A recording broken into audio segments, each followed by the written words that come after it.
European Central Bank President Christine Lagarde stated that the Eurozone economy is handling US tariffs better than initially projected, with inflation risks remaining quite contained. Lagarde noted that earlier ECB models had anticipated a more severe impact from trade tensions, but several factors, including the absence of supply chain disruptions, increased government spending, and a strengthening euro, have led to a more benign outcome. She highlighted that government investment, especially in defense, is expected to offset about one-third of the trade shock's impact on growth between 2025 and 2027.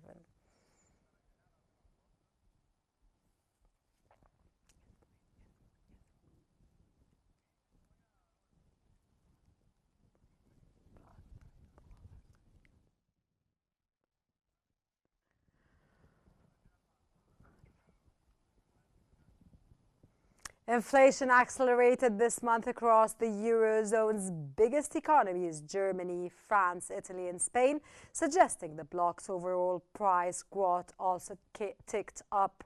This rise eases pressure on the European Central Bank to cut interest rates, reinforcing its own on-hold stance. The expected Eurozone inflation figure, set to be around 2.2% or 2.3%, is largely driven by a slower decline in energy costs rather than a fresh wave of underlying price pressures. This moderate rise is unlikely to change the bank's position, as analysts believe the central bank has already ruled out further rate cuts for the remainder of the year.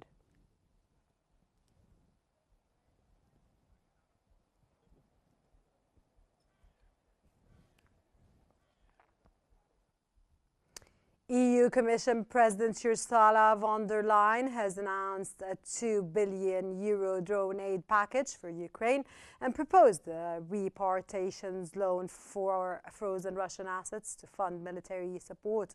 She also called for a drone wall to protect Europe's eastern borders.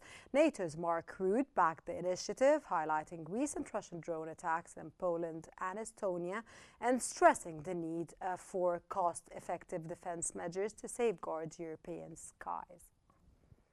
Structural solution for military support, and this is why I have put forward the idea of a reparations loan that is based on the immobilized. Germany's inflation has accelerated more than expected in September, rising to 2.4%, its highest level in 7 months. According to preliminary data from the Federal Statistics Office, the rise is driven by persistent price pressure. It marks the second consecutive month increase and hints at further inflationary strain across the Eurozone, where September figures are due Wednesday.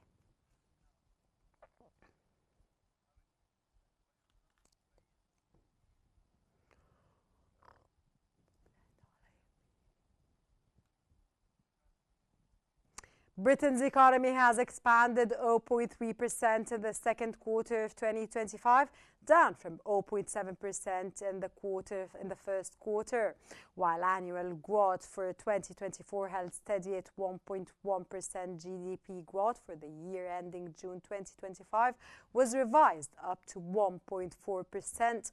Adjusted for population growth, GDP per capita rose 0.9% over the year to June, after stagnating to 2024.